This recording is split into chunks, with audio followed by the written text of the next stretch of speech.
What is up, y'all? Welcome to episode 19 of the Restored Geeks Podcast. My name is Tristan. I'm Chandler. I'm Joseph. And Happy New Year's! New Year's 2026. New us. New year, new us. New everyone, new country, new reality. I hope so. Anyway. So we're back after a pretty long hiatus here because we were on vacation. Which, I don't know about you all, but I consumed quite a bit of stuff, which we will talk about. But, for this episode, the first one of 2026, it's basically going to be a little bit different because we're doing a thing on Stranger Things. It's not really going to be an analysis from a Christian perspective because, quite frankly, I don't think there's enough substance to that show to really talk about something. So what we're going to do is we're going to basically do a critique of this whole, season 5, basically, because we'll get to it. Anyway, let's start off with what we have been doing in gaming ever since last time. We'll start off with you, Joseph. What have you been doing for gaming? Been playing a lot of Arc Raiders. Arc Raiders, yep. Yes, sir. Been playing my Pokemon, trying to finish it, and playing Marble Rifles. Nice. That's pretty much it. Awesome. What about you, Jenna? What have you been doing? Arc Raiders. I did play a little bit of Destiny, but... Well, what about that Escape from Duck Off? Escape from Duck Off. I played a little bit of Escape from Duck Off. That's a mean game? Yep. And then I've been programming my own game, so... Nice. Awesome. And you're not going to reveal it till it's done? No, I ain't revealing nothing about it until it's closed. Or until I have something to show. Yes. Because I'm not going to make promises that I can't keep. Yeah. So... Alright, cool. For me, it has been, Mario Kart World. I played a lot of that. Metroid Prime 4,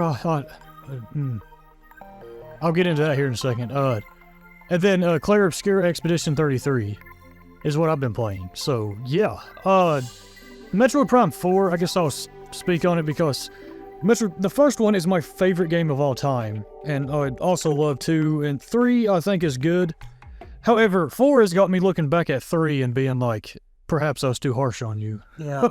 Yeah. So, because, I'm going to be coming out with a video on Metroid Prime 4 on the Dorathion channel because I don't think it's catastrophically bad, but it is a very, very huge disappointment compared to the others, especially 1.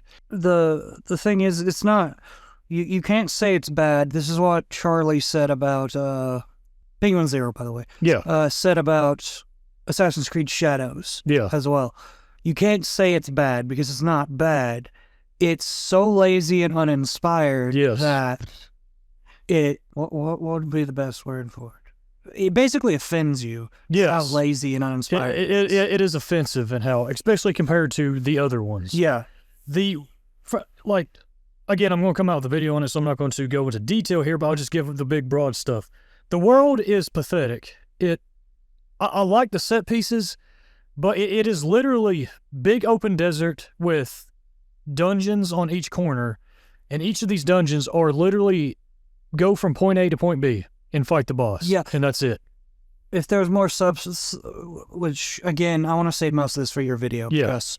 We don't need to be ranting about it here. But for me, if there was more substance, more areas to go through inside the areas, like they're more fleshed out, that would be better.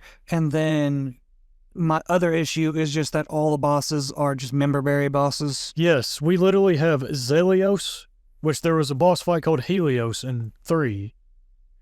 You have a plant boss, which is basically Flagra 2.0 from the first game. You literally have Thardos 2.0 in the ice area from the first game. You then have Omega Griever, which is trying his best to be a redo of Omega Space Pirate in a mine. The problem is just like in 1. And then it gets even worse with that one because the music is the same music for the Omega Space Pirate, just remixed. Yes, exactly. It is trying so hard to be the first game, but it fails miserably at what made the first game great. The only bosses that are unique is the one in the fire level. It's this big, giant, snake serpent thing in the lava that you fight on your Viola bike. Mm-hmm. And then you also got that weird sand one, but that one was honestly just pathetic, even though it was different. Because you just ride around it until it comes back and then you smack it with your bike until it dies, basically. That one was dumb. The final boss, without spoiling anything, it tries to be Metroid Prime from the first game, with it switching the different elements that you use in your missiles, not even guns, they're missiles, but it just falls short. And the entire story is almost like a bad fan fiction. It is. Metroid Prime isn't in it. I know that we blew up Phase, the planet Phase in the third game, but like, why is this called Metroid Prime? It could have just called Metroid Beyond. Yeah, and again, if anyone says it's because the gameplay, like perspective and all that, you could have just called it Metroid Beyond, and we would have been okay with it. Well, what destroys that argument is that Metroid Dread and Other M were kind of in the same style, but they had different names to them. Yeah. So Metroid Beyond Prime. Beyond Prime. I mean, and it's just Metroid, but he got super overweight. Yes. Drinking beer. He's beyond his prime. Yes, he's a sympathetic villain. Yeah. Yes. You're gonna make me get out of my chair for this? Oh, yay. Yes. But yeah, it's just super disappointing. The gameplay is still fun. It's still Metroid Prime. It's just very simplified to, like Chandler said earlier, an offensive degree. So it's super disappointing. I'm coming out with a video on it sometime this month. So, yeah.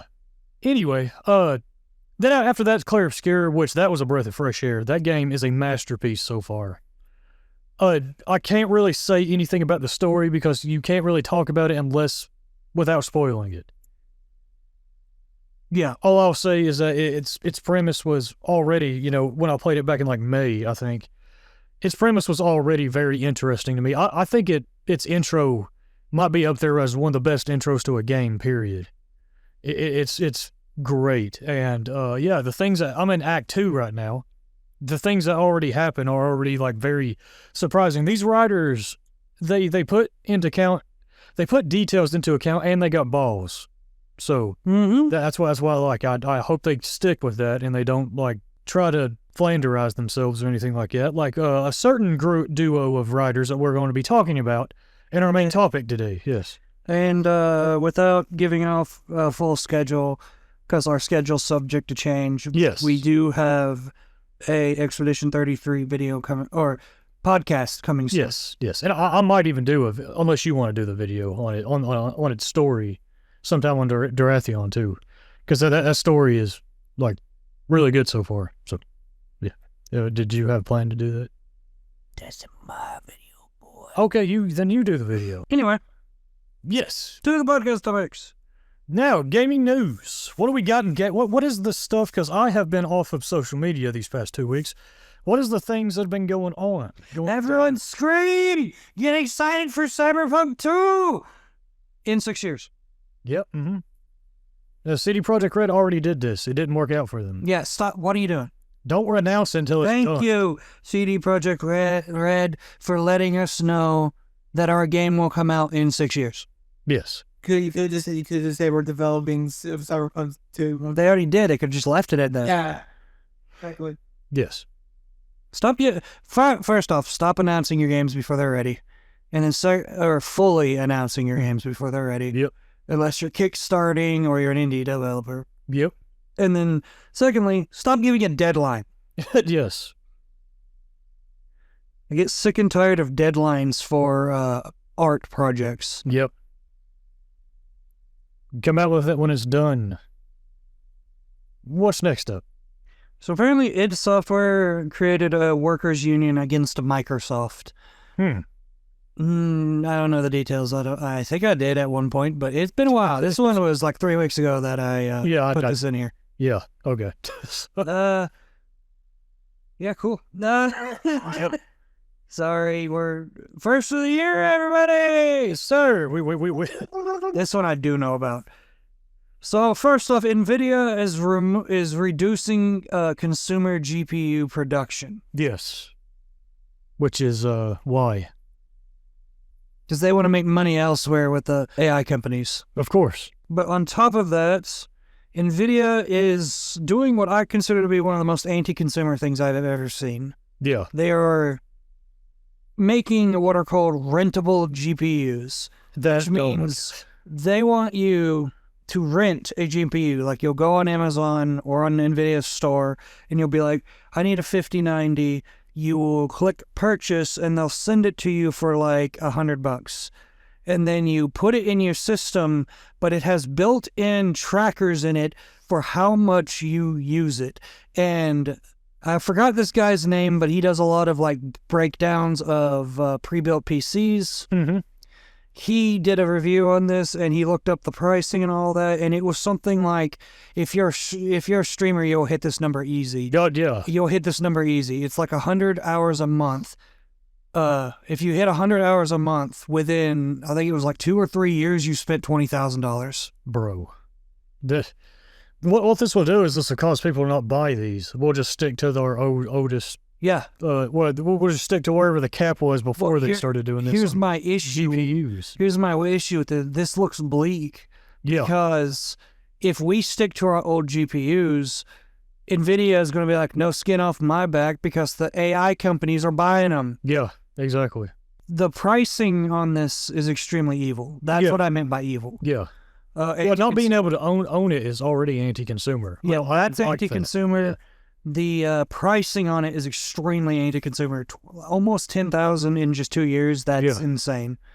And then removing or reducing production on GPUs so that you can force people into this. Yeah. NVIDIA, you are an extremely evil company and you need to stop. Yeah. That's a like communist nightmare right there. Yeah. That's what China is doing with like people only being allowed to like do like what, like 5 hours a I thought it was week? 3. Yeah, I think it was originally 3. That was a couple of years ago though. I don't know what it is now. Yeah. Still the same, but that's like you can't have people actually own things and then do this. That's scummy. Like, hopefully they'll get so much backlash that they won't go through with it. I guess we'll have to see in the future. So. That is all for the gaming news. We now move on to movies, which I've seen a few this week. What about you, Joseph? Have you seen any movies since last time? I don't think so. None? Okay, cool. What about you, Chad? Yeah, Nope. so. Didn't say. Well, you watched Fat Man with us. Fat Man don't count. Fat Man does You count. talked about Fat Man. Fat Man's great. Fat Man's the greatest Lost it. Christmas movie of all time. It's great. Anyway, a couple that I've seen. Yeah, are you excited for Revenge of Hamster? Revenge of Hamster, yeah. Hey, listen, but they got Hamster at the end. We thought that he just left the hamster in the freezing car, but no. No, luckily Fat Man took the hamster into the house. Yeah. So I've seen a couple, I think. Yeah, I know. I watched Wake Up Dead Man, which is that new Knives Out movie, which we're actually going to do a podcast episode on that soon, because there is, while I think all those movies are overrated. Knives Out, Glass Onion, and this one, I think they are like what I would call detective movies from McDonald's. Yes. Because a lot of people act like they're... He also just kind of stumbles across everything he needs. A lot of people act like they're sophisticated, but they're really not. They're incredibly stupid is what they are when you actually pay attention to it and think about it. Also, I can't stand his fake hillbilly accent. It's like a weird southern... Yeah, he's faking it. Yeah. Well, he's a British person trying to fake a southern accent. I know. It is so... Yeah, it's so flanderized is what it is. Good evening down by the creek. That's what it sounds like. Yes. Good evening, down by a creek. That's right. By the creek. It's so flanderized. We're gonna go ride some horses. Yeah. It's yeah. So Knives Out, no, not Knives Out. Wake Up Dead Man. His writing again is about as stupid as the other two. However, there is entertainment to be found in it, just like there's entertainment to be found in the other two movies. But this one has an interesting, like, Catholic Christian bent to it, where the entire thing takes place in a Catholic church. That's where the, like, murder mystery happens. And the main character is a Catholic priest, or no, a Catholic clergyman training to be a priest. And he is actually not a caricature, which I found to be actually pretty, like a breath of fresh air, despite how stupid the movie is. I found that to be a breath of fresh air and interesting.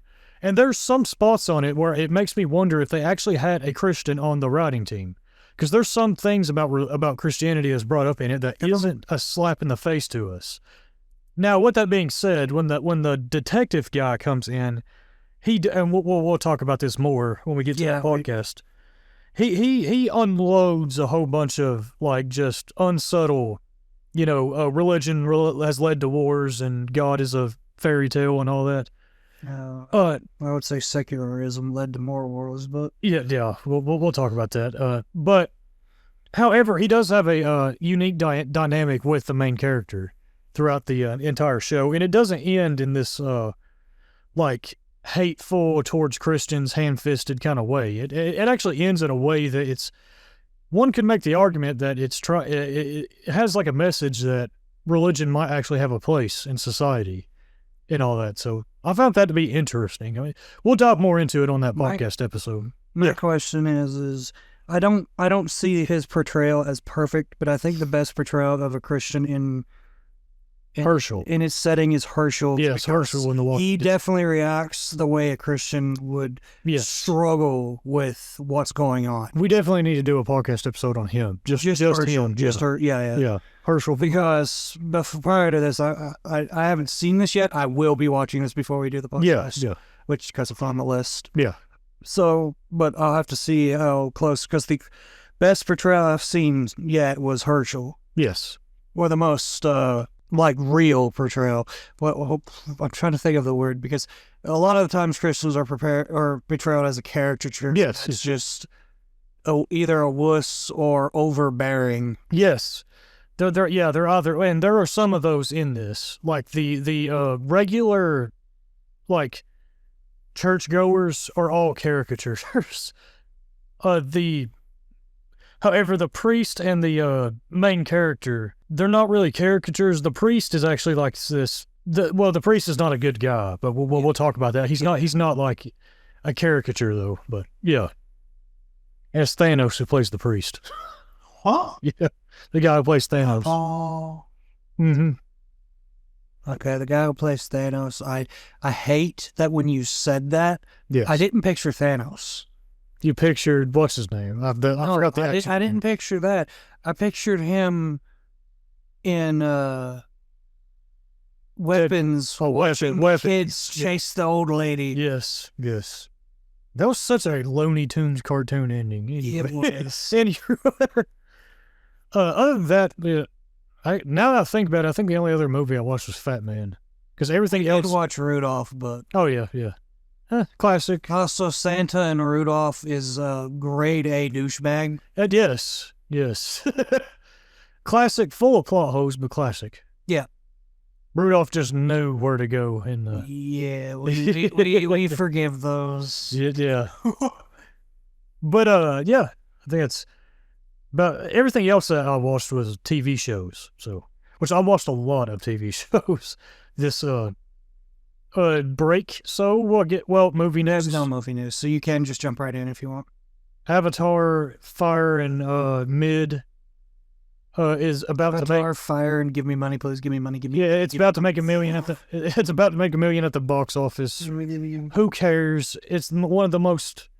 just watch the first one, and that's it. Anyway, moving on to TV shows. I've watched quite a bit. What about you, Joseph? What have you watched?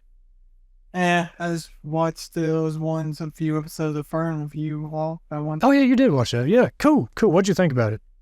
You call it Fern again? Oh, Fern. You call it... Is this the... Fern. Fern? Yes. It's both have F's, okay? It's hard for me to... Okay, let's just get into it, because if we just go around, it'll be kind of weird. All three of us have watched Frere, and now... Not the whole first season yet. Not yet, but what are your thoughts on it? I liked it so far. Yeah. And I mean, I watched a little bit of it before, but yeah. Yeah. Yeah, I watched like a video. It had like top 5 worst animes, and in it, I think it was like number 2. It was From Common's Place to World's Strongest. Yes. That's not my go-to anime. I just keep on bringing it up. It is funny. By the way, I did not watch a video. That was a lie. Yes. I was screwing with Joseph. I don't want to get into Freerin too much because we're saving that for that video that will be coming out soon. Yes. Well, another podcast. Actually, it'll be our next podcast. Yes, it'll be our next. It'll be our next. But so far, I like it. It has some plot holes that I is struggling to get over, but other than that, it is a good show. Yeah, I think it's really good so far. I like the thing about it is you have to get into the character dynamics and you have to get into what the show is trying to do with the main character Freerin. If you don't, it will come across as a slow show because it doesn't have much action in it. It does have action, but it's very like far and few between. Most of the show is characters talking, but you have to if you get into the characters talking, it's really good. So, but yeah. Well, I mean, that's fine. My issues with it being that the current arc that we're watching, which is the S rank mage-like thing. Mage tournament. Yeah, tournament. Is pointless for the simple fact that Fryn and her friends were able to defeat the big bad of the entire world, the Demon King. So why does she need certification? That's... Well, I mean, isn't it because of the elf that doesn't like... I mean, it basically boils down to she's very petty. Yes. Yes. I mean, I don't find that good writing. Yeah. But no, she just wants people to know. She's like, she wants to know. Well, I mean, it's doing the same thing that most animes do, where they have an adventure they're supposed to be going on, but the writers have got to the writers try to find ways to slow it down, so that they can flesh out the story, which is fine, which is why I'm not docking it that hard for it. It goes on an adventure because it's not a bad bark, it's not boring, it's fun to watch. It's not a bad bark. It's not a bad arc. So it's fun to watch. It's not boring. It's just, to me, it just seems kind of pointless because Farron should be known by everyone on the entire planet. If she managed to kill the Demon King. So goes on adventure. Girl, can you help me? Say my cat is lost. All right. 2 episodes later, finds the cat. Yes. What? I have not. I just understand. That's how usually some of these adventure things are. They go off. See, it would have been better. Oh my god. We're gonna go into this because that made no sense. It would have made more sense if you said animes are like when the protagonist goes up to an old lady and the old lady says, "Can you find my cat?" And then they end up having to fight 3 different gods, go through 17 different dungeons. Then they finally find the cat. I'm tired, okay? Basically Dragon Ball Z. Yes. Now, Dragon Ball Z ain't got none of that. Dragon Ball Z is men fighting. That's it. Men fighting and having monologues for 5 episodes before finally... Oh, yeah, that's right. Me and you are watching the Beerus arc in Dragon Ball Z Super, and you watched 5 episodes, and no one threw a punch in any of the episodes. They just kept talking about how they're going to throw punches. That's what made me almost quit watching JoJo in the first... JoJo's Bizarre Adventure in the first... season is they do exactly that, and I'm like, oh my, throw a punch. Tell me you don't love your boy Speedwagon. Speedwagon's the only good part of that first season. Everybody else is insufferable, but it does get better. Season 2's gay though, but it does get better. This is season 2 gay. Yes. Now watch season 2 and tell me it ain't gay. It's true. But for me, I've been watching Demon Slayer again because I, over Christmas, was gifted the entire Demon Slayer manga set, so I've been reading and comparing. Yeah. Nice. And then the last one we'll talk about. So for me, we already talked about Fur and been watching that. Next podcast will be on the themes of that show. After that, I watched the rest of Chernobyl. That is a fantastic show. And, it's horrifying what happened there. Just incompetence and ego is everything that happened on that. But the show itself is very well written, and it's paced very well, and it has an actual proper use of show don't tell. Because some things some things will misunderstand what show don't tell is. Well, they'll show something happening, but they won't explore it.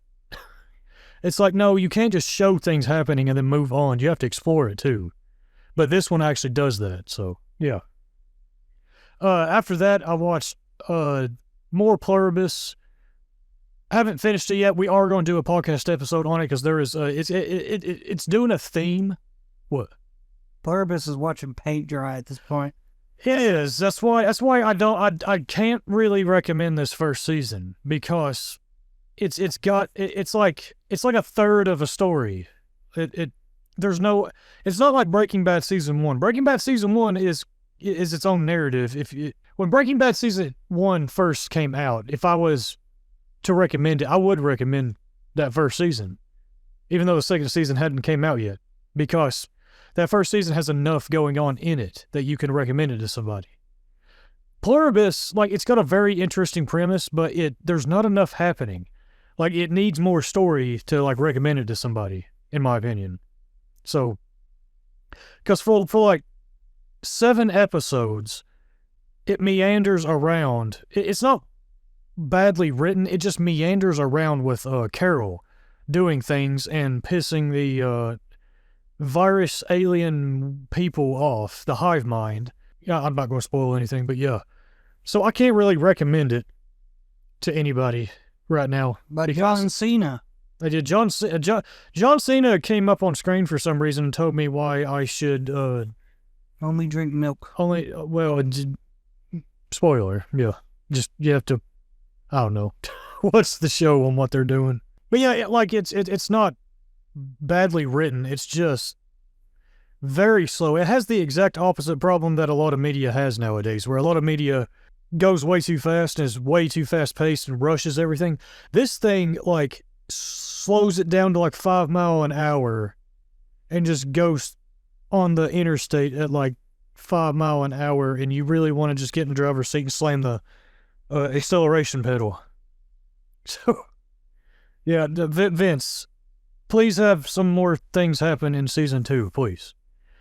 The thing is, too, is that we ain't going to get season 2 until like 2028. So, yeah, nice. We definitely need more because it is boring. Yeah. Interesting premise. It just, again, it's way too slow right now. Yes, it's just too slow of a burn. And Rhea Seehorn does a fantastic job playing with what she has as Carol. Carol herself as a character is kind of insufferable because she is really cynical, I guess is the best way you can put it, which is kind of like the point of her character, but yeah. That and you may be only saying that because of the contrast between her and the people. The hive mind, yeah. Because to me, she doesn't seem cynical. She seems realistic. Yeah. Yeah, I can see that. It's just sometimes there are some scenes where like she gets unnecessarily like combative sometimes. But I mean, for me personally, yeah. I'll be up on one of them thrones in one of them old medieval castles. Yes. And we'll make the Vatican a proper church. Yes. Not with me, myself, and I. Yes. Because nobody else will actually attend. Yes. But listen, the hive mind will have to do a divine service. Yes. When you tell them so. Alrighty, now let's get into it. Wait. Trying to think of. Oh yeah, I started a anime because I guess I wanted to like just watch new things as well, along with like how we're watching like Pluribus and Frieren. I started a new one called The Apothecary Diaries. It's actually pretty interesting. I've only seen one episode so far. It's a slice of life anime, at least that's what it's categorized as, but it has a bit kind of like darker themes than your average slice of life anime it does. It has kind of like that lighthearted tone to it. However, it takes place in this inner parts of like, I'm guessing like the Japanese, in this fictional story, Japanese emperor castle, where it is only women servants, the emperor's concubines that he has, he constantly gets pregnant, and eunuchs. Oh, yeah. Yeah. I have to remember what it was. Yeah. And the only males that are allowed in there are eunuchs. They've had their, stuff chopped off because the emperor doesn't want them to get with the concubines because they're all his. And stuff starts happening, and the main character, who is this girl who gets kidnapped and forced to be a servant to the emperor here, ends up teaming up with one of the eunuchs and basically kind of goes on this like mystery kind of thing. So it's like lighthearted, but it's also got kind of like a bit darker themes to it. It's interesting. I'll keep I'll give updates as I watch through it. Yeah, because some of the stuff that I've seen on it, like some of those like funny, goofy, Yeah. and then all of a sudden it just gets rude. They're like, Yeah. Now, like the main character, her name is Mau Mau. She gets kidnapped, and she treats it like she's nonchalant about it. She's like, well, my father's not gonna be happy when I don't return home. yeah. So, but then it'll cut, and one of the concubines' children have died, and they're like crying, and it's like, wow. It totally goes back and forth like that. So, Well, my father ain't gonna like that. I've been kidnapped. That's funny. My child. yeah, Oh. yeah, What? yeah. Yeah, the emperor in this show is like Genghis Khan. Like he's nobody is allowed to have sex with any of the women there. Yeah. Any of the men that are there are eunuchs. So yeah. Take it back to penis preferences. Yes. So yeah, that's all I've watched this week. Except for one that we're going to go to in our we're going to talk about in our main topic, which is some of y'all might have heard of it. It's a little show that's known as Stranger Things. Yeah, so it wrapped up this past New Year's, actually. Gay is very strange. Wait, Yes. wait. Is this actually the final?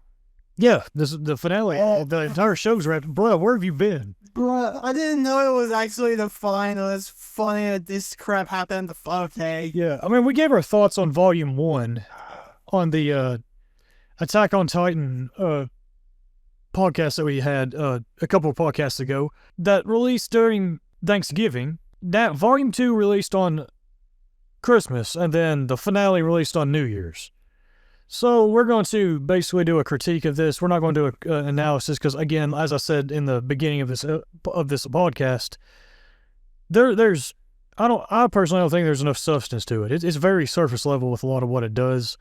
And We can talk about the substance of Hopper's actor just ditching off set because he couldn't handle a dog. apparently that's apparently why they got rid of the Wheeler's dogs. Is it He Wheeler? said, No, is it the Wheeler? the Byers. The Byers dog. He said, and I quote, that his dog is the worst actor he's ever seen. Yeah, the dude who plays Hopper is he sounds like a real nice guy to work with. But anyway, so Stranger Things, it's a show that I think with all the seasons put together is not good. It's this finale I don't think was good either. I don't think it was like so catastrophic. I don't think it was as catastrophic as Game of Thrones' finale. I think Game of Thrones will go down as having one of the worst endings to a TV show ever. Yeah. It will probably be hard to beat, and I don't want to see a show try to beat it because I hate getting invested in shows and then getting absolutely betrayed by the end. But I think that for most people, this finale will mostly go down as like fine for most people. However, I don't think it was good. I think everything leading up to it was mid at best, broken, and downright garbage at worst. Yeah.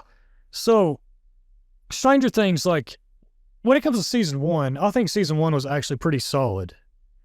I don't think it was a masterpiece like some people would think it is. I think it's got problems. One of the biggest that I had with it is the fact that they established that the Demogorgons were drawn by blood, and then they are not consistent with that at all. No. Because you have that Barbara girl who accidentally cuts herself, and then she gets taken because she was bleeding out.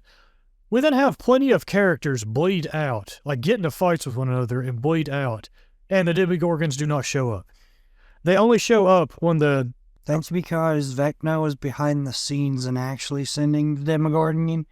apparently, if you put season 4 and 5, so then they don't show up to the end until the soldiers start bleeding out. In the season 1 finale, so it definitely comes across as the Demogorgons are just showing up when the plot wants them to show up. So yeah, it's not like it's not tight writing, but the thing about the first one is that it was very focused. It didn't have a billion different characters and a billion different plot lines. You had the 3 plot lines that each ran parallel to one another and then tied up at the end.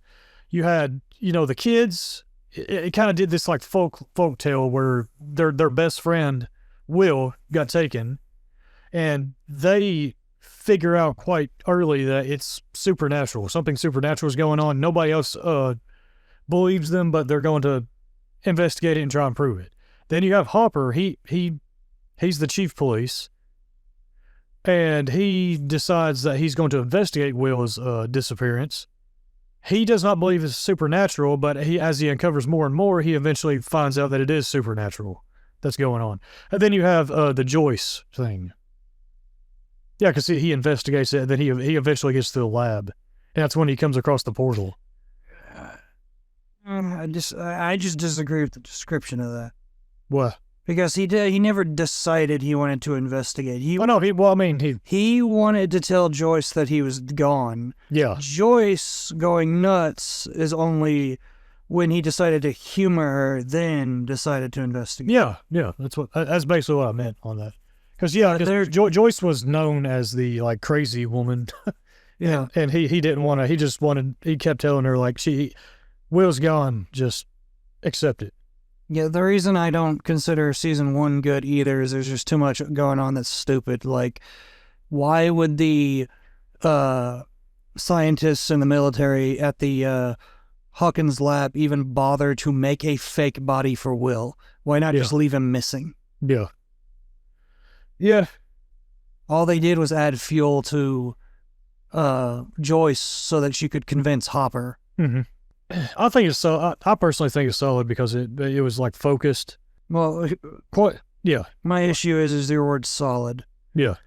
I don't think it's solid. I think it's got issues. I think it's okay. Yeah. I think it's okay. If you want to say it's focused and it's an enjoyable watch, that's fine. Yeah, that's basically what I mean. Yeah, it's definitely got issues. I don't think it's the excellent masterpiece that I've heard some people call it, but I think it's the most solid out of all of the other seasons of it, Stranger Things. Because there's a lot more in it, stuff like the military deciding to stage a suicide and then never do it again. Yeah, exactly. But not only that, but the later seasons also retroactively destroy it too, which we'll get into. Season 2, I think, was mid because it's a repeat of season 1, just worse. Season 3 is awful. Season 3 is when the entire show just breaks, in my opinion, and I couldn't take it seriously.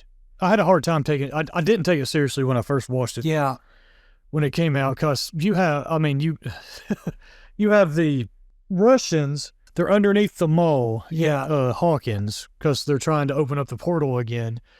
The writing, the entire, this is where the story, because in season 1 and for most part of season 2, it does try to go by things lead to one another. It's an actual story. Whereas here in season 3, it basically just goes by and then writing. This happens, and then this happens, and then this happens, and then this happens. So it's just a sequence of events of crap just going on. Yes. And it's basically what I call meme writing, where nothing is taken seriously. Characters do not take what's going on seriously. You have Steve, Dustin, what's his name's sister, who is an insufferable character. Lucas's sister, I forgot her name because I hate her character. And Miss Quirky, Quirk Chungus was her name.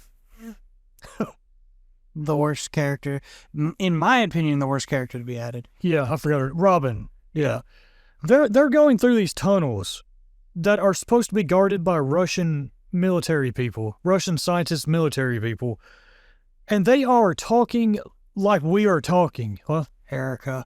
Oh yeah, Erica. That's Lucas' sister. I hate that character. They are talking like we are talking right now, just out loud in a tunnel. When they're supposed to be stealthy, it's nothing is taken seriously. Every character has to have some quip, and the Russians being able to build a thing underneath the mall is just unbelievable.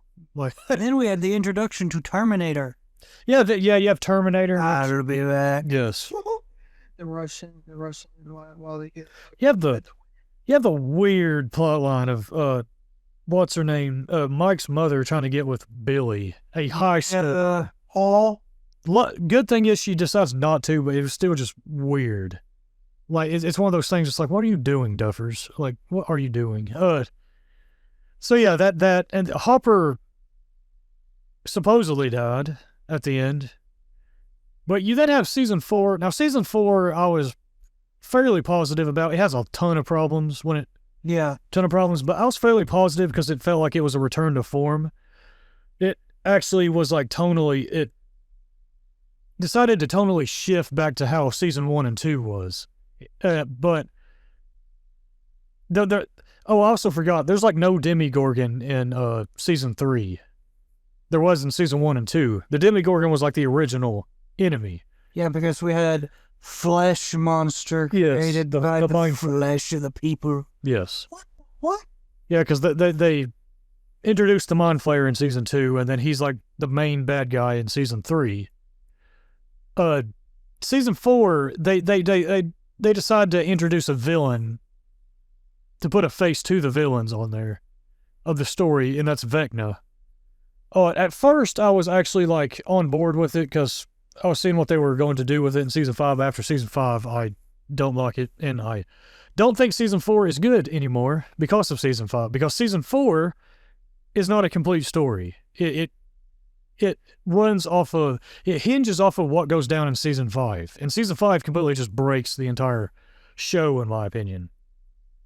But season 5 I think has some good moments to it. I think.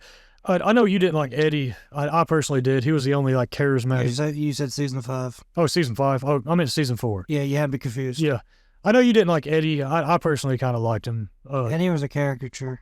And he kind of is a caricature, but I kind of liked him because he was actually like, to me, he was actually like likable out of every other one of the other characters. I didn't hate Eddie. Yeah. The thing I hated the most about season 4 was the friggin' stupid basketball captain plotline.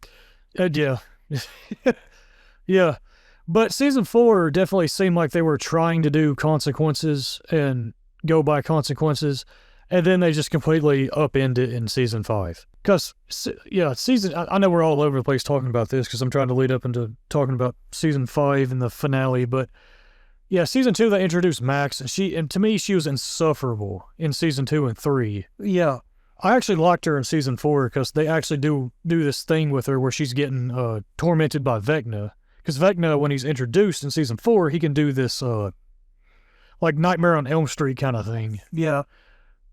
And she kind of has like a breakthrough with it where they play the song it's this allegory of kind of like mental health of getting a breakthrough with it, with the song Running Up That Hill that they play over and over again because over and over and over. It's the only song from Kate Bush that Kate Bush has ever came out with. She totally didn't come out with any other songs. Anyway, so we get to the end of Max's story in season 4, and she has almost like all of her bones broken, and she's like blinded. She's bleeding out of her eyes. And then we get this like weird force healing from what's her name? Elle. And they never touched on that again. No, they don't. So this is the thing with the Duffer Brothers writing. I do not think they are good writers. I think they are terrible writers. Not that they're doomed to that. They can learn. It's just, I don't know if they are going to learn due to the success of Stranger Things. Apparently season 1, they spent like 5 years on. And it was only meant to be the first season. But it became so popular because of like the 80s nostalgia and how like likable it was to a lot of people that Netflix wanted them to make more. And so they decided to make more. But the thing is, that's not the problem, because that happens to a lot of writers when they make something. Because when you make a brand new IP, you have no idea if it's going to be a success. So a lot of the times, the first season of a brand new kind of show is usually going to be like super tight because they have no idea how it's going to go down, how the receptions, how many people is going to watch it, if it's going to even be successful. So a lot of the times they will make it very tight and make it kind of its own story with some kind of open-ended stuff to go into a sequel in case they can. But the problem with the Duffer Brothers is they obviously have no idea how to add to their already established story without breaking stuff. And without it being like a complete cluster crap of garbage. Because season after season after season, nothing really connects. They only connect like maybe one or two things, but they completely break everything else. Or revert. Or it regresses and reverts things. It just acts like nothing actually happened. Yeah. Because, the same thing kind of happened with Vince Gilligan on Breaking Bad. He didn't know how, the rest of the seasons were going to... He didn't know how the show was going to be perceived, so they made that first season. And that first season, even though it kind of ends on a cliffhanger. Yeah. It was still kind of like there was enough going on with it that you could have like just seen like, hey, yeah, this one-off Breaking Bad thing's pretty good. However, Vince Gilligan obviously knows how to continue his stories without like breaking stuff and without undermining things and without contradicting things and all that. Whereas the Duffer Brothers, they don't, especially with season 4 and 5. Vecna, he is obviously a retcon. Season 1, 2, and 3 were not written with him in mind. No. Because with him being there, it retroactively destroys them. Why did he send a Get Demigorgon after Will when he could have just went himself? Why did he do a lot of that when he could have just done all the... There were so many things he could have done to win. He couldn't come through the portal unless he killed people to activate the portal. But his Demogorgons could come through the portal because they could make their own portals because the portal was opened by her. But then they were showing that only one thing could come through the portal, and the Demogorgons only come by the scent of blood. But then Vecna told him, "No, doggy, I need you to go do this because I can't get through that portal." But then he goes right through the portal in season 5, and then you get my point. Yes, none of it makes sense. Like, here's what I think Vecna should have been. He should have been a manifestation of the Mind Flayer, not an actual person. Oh, yeah, and then the Mind Flayer can just infect Will out in the open, in the normal world, because he didn't even need to come through the portal. He just suddenly teleported Will there from the overworld. Yes. So many of what they add on, season after season, contradicts the following season, the previous season. And, because, like, yes, Vecna now being who he is completely retroactively destroys the previous seasons. Season 5 retroactively destroys season 4. Because Vecna was trying to open the portals. He was opening the portals so he could send his Demogorgons through. But he was only sending his Demogorgons through because he needed children. Because he needed children so that he could crash the dimensions together and didn't even need to open the portal in the first place. Yes. Because if he crashed the dimension into the Upside Down, it would have crashed into the world anyway. This was necessary. No, this is exactly what I'm talking about. They have the Duffer Brothers have no idea, obviously, how to continue their story without contradicting what they already established. None of it makes Vecna's like, I'm screwed. My whole portal that I opened got saved over with metal plates. If his whole thing is being buddy with the Mind Flayer, and wanting to crash the two dimensions together because the Upside Down is supposedly a wormhole now, which doesn't make sense now because that does not jive with the other seasons. It also doesn't jive with how the military goes into the Upside Down.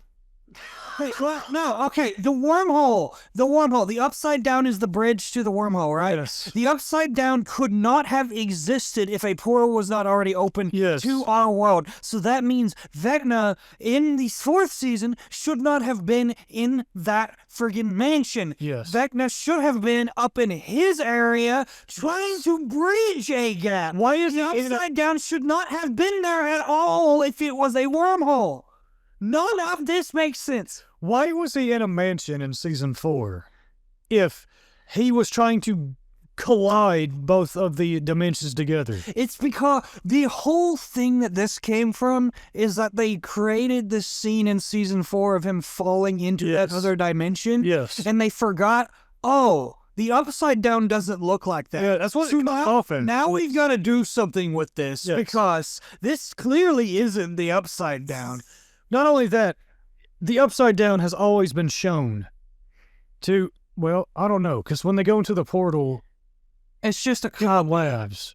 Actually, no, never mind, because I was going to say, they've always shown going through a portal and then it like turning literally upside down. So how is the military just driving into it? They seem to change that on a whim. Yeah. Whenever they have to flip. Yes. This is what I mean by it's not good writing. Things are not like connected. Things are not like this happens, therefore this happens. It is literally things happening for the sake of them happening all throughout like 90% of this show. Vecna just letting the military come in like ants and set up their colony. Exactly, yes. Why is he doing...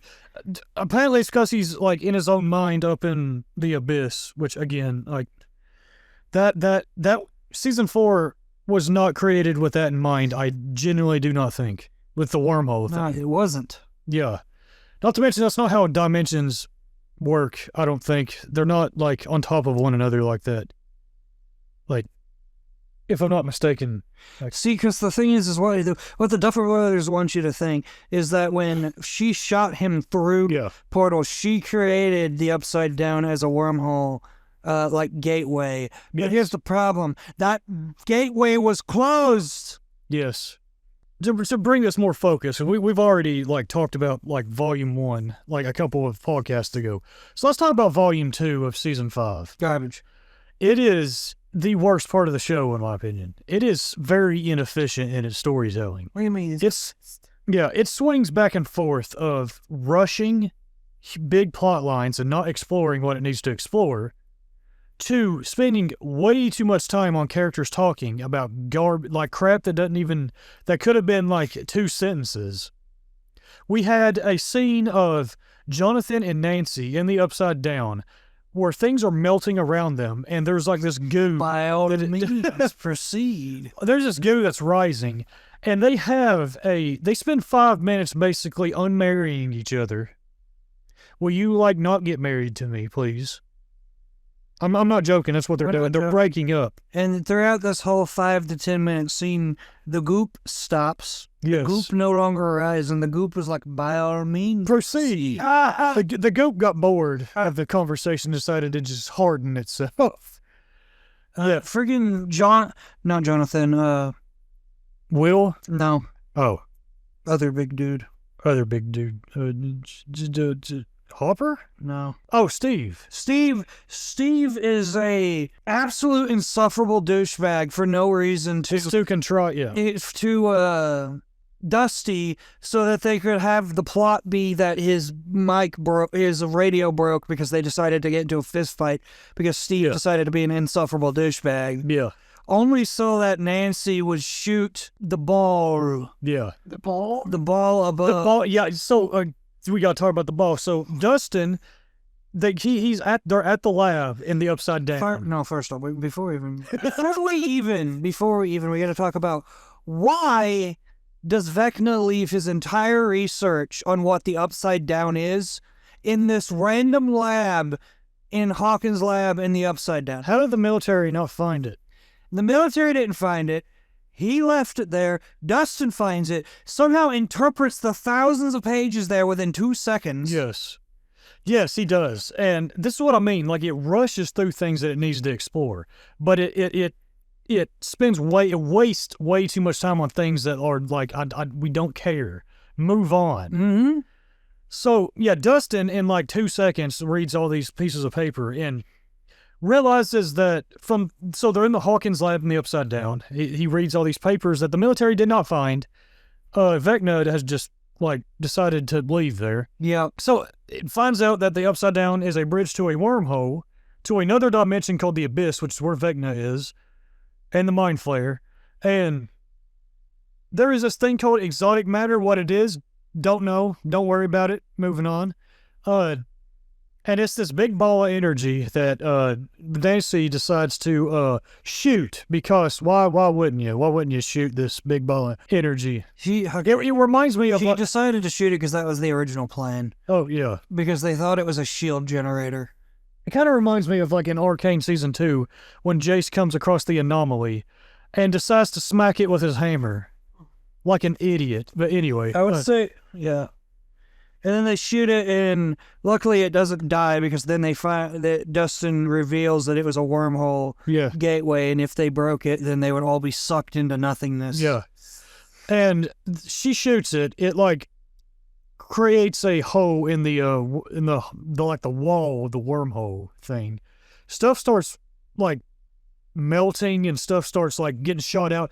Our main characters, however, have so heavy a plot armor that they don't get sucked out at all. Yeah, they don't. You got normal place, Upside Down, the Abyss. Why did Vecna start attacking through the Upside Down and not crash the Abyss into the Upside Down, then just attack directly? Exactly. There would have been nothing anyone could do. This is the problem when you introduce, like, high concept stuff like this into your story, into your already massively established story. In order for it to be taken seriously, you've got to, like, explore it at a level as at least believable. If you're not going to do that, then I'm not going to care, and it comes off as silly and dumb. This happened with the MCU. This happened with Arcane Season 2, and it's now happening with Stranger Things. Can we please stop with this? Go on. What were you going to say? No, we got to reveal something stupid. Yeah. I want to get into this, because this happens. I'm gonna grab mine. This happens in Act 2. Yeah. So in Act 1, we get set up that Max is in there, and the only reason that Vecna is allowing her to exist, which he should not be allowing her to exist, is because he's afraid of something on the other side of this cave. Let me tell you what he's so afraid of on the other side of this cave, apparently, that he could not follow them through this cave. Vecna, the dude who wants to crash 2 dimensions together because he's so powerful, he's able to kill his dad or kill his family and then gouge his dad, or his dad gouges on his out. Yeah. But all of this, he's afraid because he happened to walk into a cave one day and some dude who was stealing money from the mafia thought he was a mafia member and pulled a gun on him. And then he, like, bashes his head and doesn't kill him, because he opens the briefcase, and it's like this unmitigated, it's like this communication with the Mind Flayer, who is this supposed to be this eldritch god, cosmic horror god being in the Abyss, who has one line where he goes, "Find me." As Kid Vecna is sitting there, like, hearing that, the guy who he, like, bashed in like 10 times with a rock is still alive somehow, and goes, "Don't listen to it. Don't give in to it." No, this makes sense. Yes, so that's in the finale, but to keep this, like, focused, let's go. No, that wasn't in the finale. The Max and Holly find it and then escape through that. Well, Max and Holly find... That's what I was talking about. I wasn't talking about the Mind Flayer part. Yeah, the Mind Flayer part is when he actually decides in the finale to go into the tunnel and face it. But yeah, so back in Volume 2, like, they find all this out about the Upside Down. It swings back and forth, and taking way too much time, wasting time on crap that it doesn't need to waste time on, and rushing through, like, big major plot reveals and plot beats that are, like, high concept stuff like the wormhole that it has no desire to actually explore. It just presents it as an idea, and it's like, yep, that's it, moving on. Then you get to episode 7, which is the lowest rated episode of the entire show. It is the penultimate episode leading up to the finale. And it spends like 10 minutes on Will coming out as gay. Yeah. At the end of it. And it's like, look, I know some people like struggle with that, and them like expressing that they struggle with that is fine. This scene should have been like a 2 minutes at max between his mother and Will. Yes. That's about it. Not the entire cast, not him like bumbling through every single thing they did for 10 minutes with everybody like looking at him being like, you ain't gonna lose me. It's cringe is what it is. It's extremely cringe. Yeah. You want to talk about cringe? Let's talk about Nancy. Yeah, Nancy's a 90-pound woman who can shoot a gun that would blow her 50 feet back if she actually did. There's so much wrong with it. Like shoots gun, ragdolls 5 feet backwards. But yeah, like they should have been spending time actually exploring what Vecna's doing, what the wormhole is, what the exotic matter is. You know, them actually like building up to fighting him. But instead, they waste time on these dumb scenes between the characters. That's the penultimate. That's the penultimate episode. It has like a 5.6 on IMDb, and rightfully so. It's not. It's probably the worst episode of the entire series. Oh gosh, I forgot something that was really stupid. Back at the, I think it's episode 7. It's either episode 6 or 7, where you have the scene where Max and Holly, they get to like that plane. I don't know what it's called. It's that red area where they're able to get out of Vecna's mind. Because Lucas is still playing Running Up That Hill, because that is the only song that Kate Bush came out with. She did not come out with any other song, I promise you. And Max literally tells Holly, like, you can't go with me. I gotta go on my thing, and you gotta find your own way out. Great, Max. Good job. Then they have this like conversation about how Holly's got to find her own way with her necklace thing. I don't. Her weird Indian-looking necklace. Yeah, I know that there was some like they were trying to do this deeper thing. I don't care. It again, it was another one of those things that they were wasting time on. The stakes are high, and they are wasting time talking to one another like this, which makes the stakes go way down. And like I don't. When stuff like that happens, I personally don't care anymore. Yeah. So, Max then gets out, and Vecna said, Vecna decided to send a Demogorgon after Max. No, not even a Demogorgon. Well, what was it? The Demo Dogs. Yes, Max. Vecna decides to send the Demo Dogs to Max in a hospital when he should have known she was in a hospital to begin with, and didn't even need to send the Demo Dogs to them at all. But he does anyway. So they have this whole thing. Holly and Nancy's mother, who had one of the biggest things of plot armor in Volume 1, where the Demogorgons they're invincible against the military, but one couldn't stand a chance between a drunk mother and her broken wine glass. Yes. So she's in the hospital, and she gets out too, and decide that they all decided they're going to try to escape the hospital. Lucas is like carrying Max. He's still playing Running Up That Hill for Max to come out of the coma on. And they are in a laundry room trying to hide from the Demodogs. Robin even tells Lucas, like, hey, you should turn it off. And Lucas is like, nah. No, she needs it. Yes. The dogs are prowling around like they don't hear it. This music is blasting over here. Yes. They don't hear it, and they just hear a beep on the friggin' washing machine. You go bolting right to it. Yes. And the washing machine has a propane tank in it that Nancy and Holly's mom put in. A dryer. Yeah, no, it was a dryer. And it explodes and kills them. And then Max comes out. Anyway. So yeah, that happened. And then let me to tell you the dumb part, next dumb part. Yes. With Holly finally making it out. She gets out of that red area and she realizes she's in that thing. So she rips out her thing, gets out and starts running away. What does Vecna do? Vecna Vecna starts Terminator walking towards her super slowly. Keep that in mind. Yes. Keep it in mind. He's walking towards her. So she digs a hole up because she sees a hole down to the upside down and jumps into it. As she starts falling into the upside down, she gets about halfway and starts screaming. Nancy somehow hears it and they run back to the roof. They see her and then she gets dragged back up by Vecna. Why did you not grab her before she left the building, Vecna? Cause drama. Cause drama. Need that drama. He's playing with them. Yes. Playing with his food. You want to talk about bad acting, too? Let's talk about the 12 kids just suddenly switching back and forth while they're just like, no, she's wrong, and Vecna's right. And then all the others show up and they're like, no, Max is right all along. Oh, really? Max is right all along. Yes. I like Derek, though. Derek's funny. Derek's fine. Yeah. Something a fat one. Something like that. He always says your mom. Vecna knocks him on the ground and he says, I forgot what he asked him. He said, who told you this? And then he went, your mom.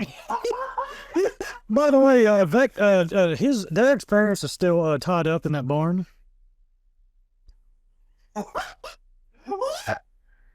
Oh my God. There's a whole plot line in volume 1 where I don't even want to get into it anyway.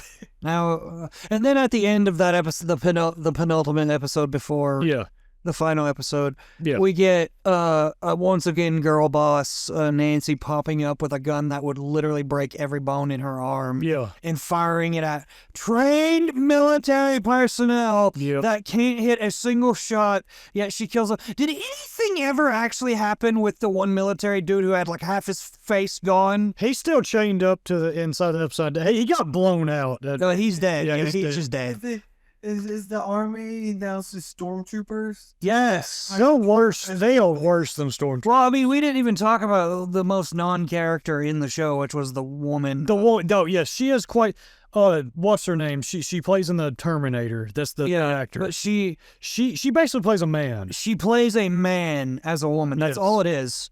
And she is quite possibly the most character I've ever seen in a. She grabs a dude that is nearly a foot taller than her and shoves him against the wall. Yes. It's so stupid. Yes. If she was taller, that would be called a kink. Yes. Now, oh boy. So we get to the finale, and once again it wastes time on the first third. They're going into the abyss. The stakes are as high as they can be. Or they're supposed to. Vecna, who needs to have kids for some reason, they're at this dinner table, losing all their powers. I'm telling you. To collide both. I'm telling you. Vecna's excuse for having kids is stupid. They're so easily impersonated. No, they're not. I can guarantee you, you could just post online. You could come through the portal as a normal, like in your human form, trick everybody. Yeah. Just go to a random computer and post online. I need 12 members to join my cult. Yes. So that we can combine the dimensions. There'll be 12 crackheads online willing to join him. Yes. And then just go right through and do this. Yes. Kids are not necessary. Yes, exactly. So the stakes are as high as they can be. Vecna is going to collide the abyss and, the Earth realm, the regular realm, together. Yeah. And our band of Scooby Squad characters is in the abyss, still having heart-to-heart one-on-ones with one another. When the stakes is not the time. No, they should have done this way before. Man, they straight up gay. Yeah. No. Will enters the abyss with the power of gay. We'll get to it. Yes. So they eventually get to where Vecna is. He's in this weird, it looked like fingers at first. Kind of fortress where all the kids are plugged up. He's plugged up. There's a big old heart above him. Yeah. And meanwhile, in his mind, it's Holly and the kids are trying to escape him.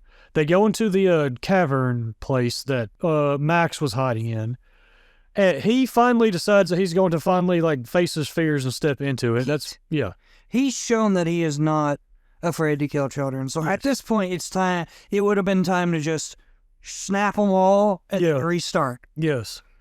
And that's when we get the reveal that he is in that, he was being basically controlled by influenced by the Mind Flayer. They reintroduced the Mind Flayer after it not being there for all of season 4 and most of season 5. Yeah. Well, is it around this time he talks to Will?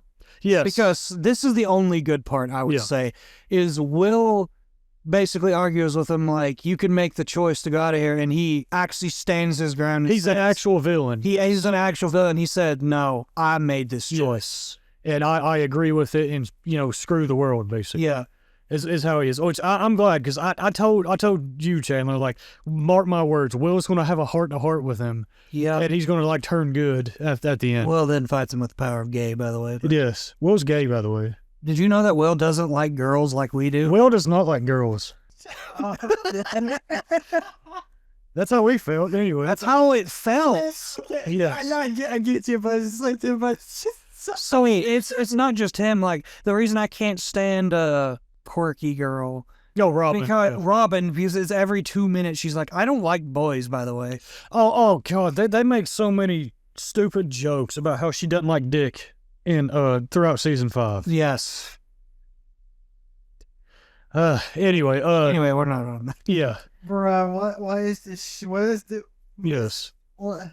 So now this is where I think the penultimate episode, the previous episode, should have ended. Is Vecna saying, no, I agree with it. And then as he's saying that, the weird finger things on the force just start coming down, and it's the Mind Flayer. Yeah, it's just he big. stands up as like a armored Metroid Prime kaiju. Yeah, as this giant kaiju monster, and screams at them. I think it should have cut to black right there, and then that's where we go from the final episode. Yeah. That would have been received much better, in my opinion. But so that happens, and so now it is our team of Scooby Squad characters versus giant kaiju monster. Yep. And what do they have? In this corner we have giant kaiju. Yes. And in this corner we have a baby with a gun. Who will win? It is literally the baby won. Coffee baby versus Hutch. It is literally Coughing Baby versus Hydrogen Bomb. Yes. Yes. So somehow baby won. So spoiler warning. None of the characters die. None of the important characters die. They all have so immense plot armor that there were zero stakes during this. I was just watching it to see it through at this point. Rambo Nancy has all the guns. Rambo. Yes. And she even gets cornered into a crevice. And I was hoping she'd die, but she didn't. So... Max should have died in season 4. Max Nate should have died in season 4. Harper should have died in season 3. Max died in season 4. Yes. Dustin and Steve decide to go underneath this gigantic thing and poke it with spears. What? Because that's what's his name did in season 4 with his spear and his shield. And you got Lucas with balloons that are filled with gas, and he throws it on. He has Mike shoot it with a flare. Didn't they just Thanos snap Erica out of the season here? Out of this part, I guess. Good. And Joyce is with them, but she's outside of the kaiju, but then somehow is inside. Somehow anyway. Because when she's off screen, the plot said you're time. But this is another thing. When the kaiju monster shows itself, they look up at a mountain that is straight up, and they said, we got to get up there. Then it just cuts and they're up there. I wasn't paying attention at that. The power of editing is a huge thing here. That's the one thing that's the thing that gripped us with Game of Thrones. Yes. Is that in the beginning, it was very realistic. Yes. With the movement and all that. They unlocked the teleporter around season 5. Yes, where armies were just teleporting everywhere. Yeah. But yes. But yeah, so they're fighting this thing. None of them are really in danger because they have some of the biggest plot armor I've ever seen. Yeah. In a TV show. And 11 comes up and she just like she she jumps in and like rips a hole into the mech. This kaiju monster goes in, fights Vecna. The fight is very underwhelming. She's fighting Vecna. She loses for a split second. Yeah. Then it cuts and shows Will. It shows Will using the power of gay to help her. Will's the power of gay acceptance. Gets into Vecna's mind and kind of. What's the word? Unlocks him. Which I would like to point out that he himself admits that the powers are gifted to him, so he should have absolutely 0 foothold in Vecna's mind. Yes. His powers are gifted to him from Vecna. But that's right. He took those powers and he turned them with the power of gay acceptance. Exactly. He accepted his true self. And I was like, oh, cringe. Yes. So, yeah, Vecna's not having any struggle. In his head, his struggle is what in the gay? He died. No, Vecna dies of cringe. No. They already want to die. When I said challenge, I didn't cancel, so I'm just going to take this death. Yes. Basically, all that happens is she just throws him onto some spikes. He throws them onto a spikes. They all go in. When he gets he's not really dead at this point. When he gets severely hurt, the mind flare dies. Because the entire kaiju just falls over. Yeah, because apparently he was the actual mastermind, and he was just tricking you. And he said that see here's what you don't get. So you're just not getting it. When he got there, the mind flare, he is in control of the abyss. Yeah. So when he gets there, he gets influenced by the mind flare that makes him in communion with the mind flare. So he becomes in communion with the mind flare, but he's actually in full control because he tricked the mind flare. He actually tricked the mind flare, so he made himself full in control. So when they came and Will was arguing with him, he was just tricking Will when he told him that he was being influenced by the mind flare. Actually, he was influencing the mind flare because he wanted to trick Will into thinking that they had to fight the kaiju and not him. But when they came in to fight the kaiju, I'm headcanoning. See, it's terrible. It's absolutely terrible. And why, if Henry, first off, again, this makes no sense to me that if they had to use Henry's blood to make Elle, basically, 11, she should not be able to fight back like that. Yeah. Neither should Will or anyone else. Yeah. This is the one thing I grant that Demon Slayer does well. There is not a demon that can fight Kabuchiji. Yeah, exactly. Because they take his blood. Yes. They don't have it on their own. Yes. So that means, first off, she should not be able to mind battle him. But let's grant that she can mind battle him. Yes. Why did you not stop and just go, extend our arm and just stab her straight in the face? There's so many things he could have done. Yes, he goes out like a chump here. He does. It's a disappointing fight. Now I will say it is better than the Night King showing up and then getting poked and blowing up. Aria of either the Night King will forever be the biggest stupidity and disappointment. Yes, ever. In TV show history. Yes. It is better than that, but it's still disappointing. So yeah, she's impaled him. The kaiju falls over and dies because.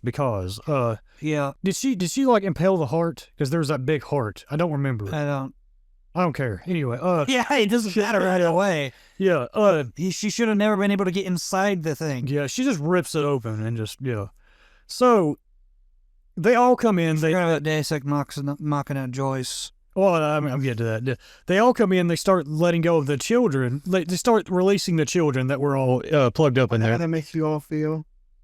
The creators saying that they've been building for him coming out as gay for 9 years. Yeah, I told you they were crying online about it. Oh no, it was from season 2. Like, what's it like? It doesn't matter if you've been building it up. It's still a stupid cringe scene. Yes. So I was just looking at all the characters. I was like, who are these characters? They all start releasing the children, and then you start hearing Vecna's still alive, and he's like gurgling and like dying, and then Joyce just appears with an axe, and she's like, "You effed with the wrong family," and then she starts hacking, and this is where like the Duffer Brothers do not. They think the audience is stupid. You F with the wrong family. Yes. And it should have just stopped with like a laugh track. Yes. And then like sitcom music. Yes. No. Vin Diesel comes out nowhere. Yeah, this is where the Duffer Brothers, they think the audience is stupid because for every hack, it just shows a flashback of like all the people that Vecna killed. It's like, yes, yeah, we get it. Yep, we get it. Yep. Mm-hmm. And so she basically chops his head off, and that's the end of them. And I would like to say that's the end of the show, but no. No, I'm not actually going to talk too much about the second half, except for one point. Yeah. But basically, after this, they decide to leave and blow up the core. But they blow up the exotic thing. They blow up the core, and then Elle gets blasted away because she stays inside. And yes, but does she? We'll get to that. Yeah. So basically, the rest of it is everyone's living happily ever after, and nothing actually happened. No consequences. Go screw yourself. Then we get to the final scene. Yes. Well, so yeah, they all start running. After they do that,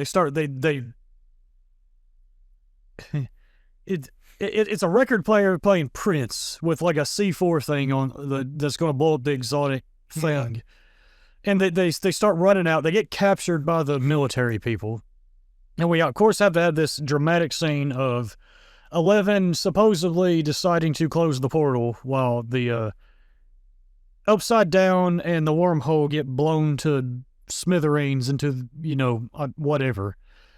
And they play it off that she died. Then we skip 18 months afterwards.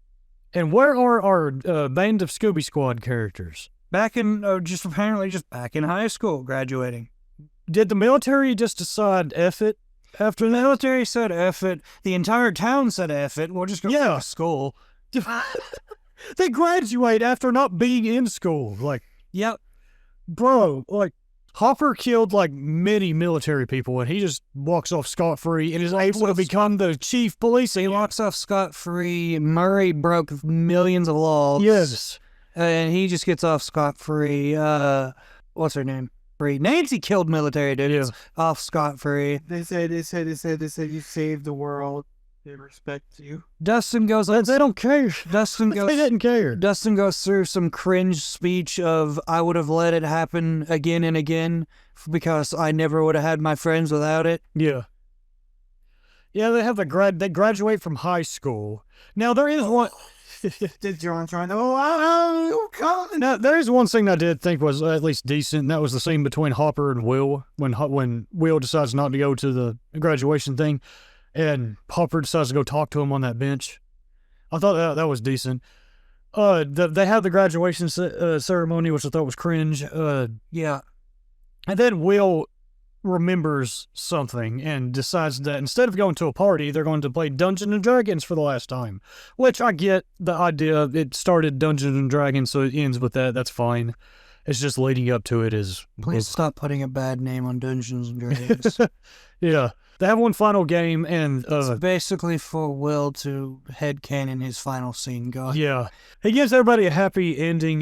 Dustin, despite flipping off the high school principal and saying F the establishment, decides to go to college. Bruh. Will goes to a gay bar. Of course he does. Max and Lucas get together, and Mike himself just becomes like a storyteller. What else? And then you got, God, good Lord, you got Jonathan, Nancy, and Steve and Robin on the top of a the roof of the radio place. Jonathan is going to be a anti-capitalist, basically like socialist filmmaker. No, I gotta point out that this final scene here, this final section is stupid for another reason. Mm-hmm. You're gonna show all of these characters doing all this stuff afterwards, but you're gonna have spin-off shows. Yes. What do these spin-off shows entail? Don't know. Yes. So yeah, they all have this like cringe speech.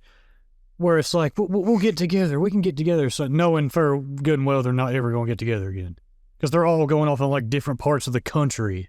The only person who did good acting in that scene on the rooftop was the person who plays Steve. Yeah. Because he actually like, he's actually pretty good on crying on command. But Robin, she looks like she's like taking a dump while she's trying to cry. But anyway. Yeah, then they have the Dungeons & Dragons scene afterwards, because that's the final scene. I do like when they're, like, putting up their books of all the Dungeons & Dragons things that they've done throughout the years on the shelf. I did kind of like that scene. And then you have, like, the kids, like Derek, and then they come down, and so they're kind of passing the torch on to play Dungeons & Dragons, and then it just fades to black, and that's it. And then, but there's the theory. Again, I was about to say you're not ending this without talking about this stupid. Yeah. There's the theory that Will says about Elle. Is she actually dead? Well, here's the thing, though. It's broken. Either way. It doesn't work either way. So, this will be the last thing we'll talk about because we've gone on for way too long here. Will basically points out that the deactivator, well, the kryptonite thingies that is basically Eleven's kryptonite. Yeah. Going on while she was closing the portal, while she was like doing the closing the portal thing, and he points out that she. Oh my God! They never even thought about using those against Vecna either. Exactly. There's so many things that are established that do. Oh yeah, it's bad. Anyway, continue. Yes. So he points that out, so she couldn't have been using her powers, and then he points out that her fingers looked a little wavy. When she was doing this. So he comes up with a story that's a theory that Eleven's sister, Patient 8, I forgot her name. I don't really care. She is a wooden character. Callie, yes. She has the ability to be able to like create these illusions. The thing is that she is like miles away down at the what's it called? The lab. Like bleeding out. Somehow, so I guess she can make an illusion from that far away. Everything that we have seen was just an illusion. Yes. All of it was just Dungeons & Dragons game. I really put together Dungeons. Actually, at the very end, it was just a Dungeons & Dragons game, and people would have crashed out. So he theorizes that what they saw was actually an illusion of 11, and 11 actually got out and like basically went off to Ireland or somewhere, Timbuktu. Yeah. And she's actually alive, and she's going to start a new life somewhere else. So they leave it, the Duffer Brothers leave it ambiguous for people to just theorize about. The thing is that it is broken no matter how you look at it. Because one, those things were going on. She couldn't have used her powers. Two, Kelly is miles away, somehow creating this illusion. Yep. And then 3, 11 still has to use her powers to get out and sneak around them, with those things still going on. Unless she's like Superman, to where for all reasons the kryptonite just doesn't work on them in those times. Yeah, it's broken either way. So like even with trying to theorize it doesn't make sense either way you look at it. So that thing's going on. But again, like with everything leading up. Like, there are parts of that finale that I do like, but everything leading up to it is so broken and so nonsensical that I don't care. I didn't care anymore. Like, when a story isn't more of a story, it's more of, like, sequences of events just happening, and it's just and then storytelling, this happens, and then this happens, and then this happens. I don't care anymore. I personally check out, and I stop caring. I checked out around season 3. Kind of checked a bit back in on season 4, but quickly checked out as soon as season 5 started. Like within like 15 minutes of season 5. Because it's not good. Season 5 isn't good. Now, I don't think the finale is as terrible as like Game of Thrones season 8, but it's still, as we've gone over, it's still not good. And some people may be sitting there being like, yeah, but y'all are kind of nitpicking on things. Here's the thing about good writing. It can withstand any kind of nitpicking. If somebody tried, like Breaking Bad, you try to nitpick Breaking Bad, there are a lot of workarounds to it. There are a lot of good explanations for them. What's your explanation for Fly? Hey, Fly's a good episode, all right? Okay. All right. It might not add to anything, but it doesn't take away either. So, yeah. Anyway. But, But however, when something is so like broken and nonsensical that it can be ripped apart like this, it's not well written. Like anybody can find subjective entertainment from it. I'm not taking that away. If somebody likes it, that's fine. If you like the spectacle, if you like certain characters just because you like them, that's fine. It's not well written though. No. And I don't think there needs to be this dichotomy between, spectacle and fun and well written. I think you can have spectacle, fun, and well written together. A lot of stuff back then used to be that. Or at least used to have some level of like focus and like at least competently written. Like for instance, me and my parents, we just watched Independence Day the other day. That movie came out in the 90s. Now it's not the most substantive movie. It's got problems. It's not a masterpiece, but it at least had some level of focus and some level of like cause and effect going on with it. It wasn't a complete and utter mess like Stranger Things is right here. Yeah. So, like, Season 5 is very unfocused, and in my opinion is like a masterclass in very inefficient storytelling. And just adding things on and not caring about actually following through with anything that you've established and all that. Contradicting yourself, all that. So, yeah, Stranger Things as a whole, I don't think is Dookie. I don't think it's good. No, I personally only recommend the first season of it, and just stopping there. So that's what I recommend. So like Stranger Things, especially season 5, it does not like go on consequences. It's a very contrived story that is obviously forcing things to happen for the characters that the Duffer Brothers obviously so badly do not want any harm to happen to them. Everything is contrived to make sure that they absolutely 100% get a happy ending and win at the end. Yes. Which I'm fine with them having a happy ending and then winning. I'm not saying that all the characters need to die, but there is a better way they could have written this without it being extremely contrived and forced. So, yeah, it's not good, I don't think. But yeah, that's our critique of Stranger Things, our very long critique of that. What do y'all think? Let us know in the comments down below. If you like what we do, make sure to hit that like button. If you really like what we do and want to support us more, hit that subscribe button. It'll help us out greatly. Thank y'all for listening or watching. We love y'all. God bless y'all, and we'll see you all next time. Peace.